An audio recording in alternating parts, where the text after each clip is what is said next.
I hope it means that their souls can rest. I hope that the surviving family members can find some peace. For about 5 decades, 2 Northeast Ohio murders went unsolved, but now justice, as one man is convicted of the brutal crimes. What led to the big break in the case? I try not to think much of him. He was a monster back in the day. That was clear from the investigation. And that's where we start here at 6 o'clock. Justice delayed, but in the end, not denied. Decade after decade passed with the murders of 2 young women unsolved. But in 2019, News 5 first told you about the arrest by Tallmadge police of Gustav Seferis. And then yesterday, a Summit County jury found him guilty. News 5's Bob Jones talked to one of the lead investigators about what it took to finally get justice.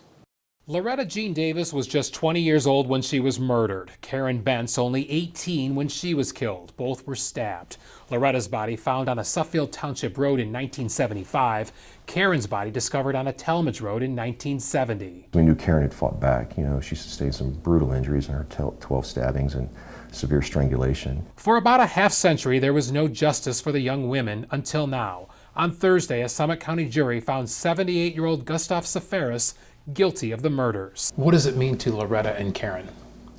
I hope it means that their souls can rest. Doug Bohan, now a retired Tallmadge captain, reopened the case a few years back and, working with other investigators and BCI, discovered key scientific evidence linking Seferis to the murders. DNA found under Karen's fingernails was consistent with Seferis' profile, and there were more DNA clues on Loretta's clothing. And a touch DNA profile consistent with the defendant was found on Loretta Jean Davis's zipper area and her underwear area. Seferis was arrested in 2019, 49 years after the first murder, and those convictions came as a relief to the veteran officer. And then you find an actual suspect, a living suspect, after all these years, after half a century.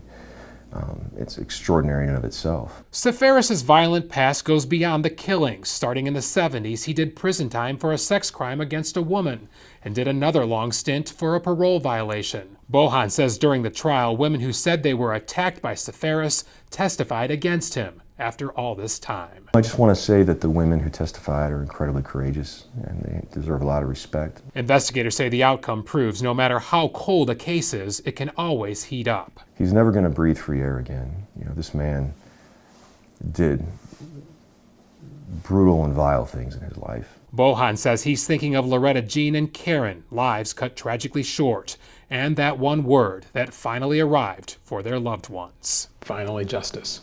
Finally. Seferis will be sentenced here at the Summit County Courthouse on April 5th. It's unclear if any of the surviving family members or friends of the victims will give statements on Judgment Day.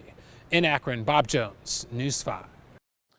We reached out to one of Seferis' attorneys who said they will not have any comment until sentencing. Meantime, here's a look at the state of unsolved homicides here in our state of Ohio.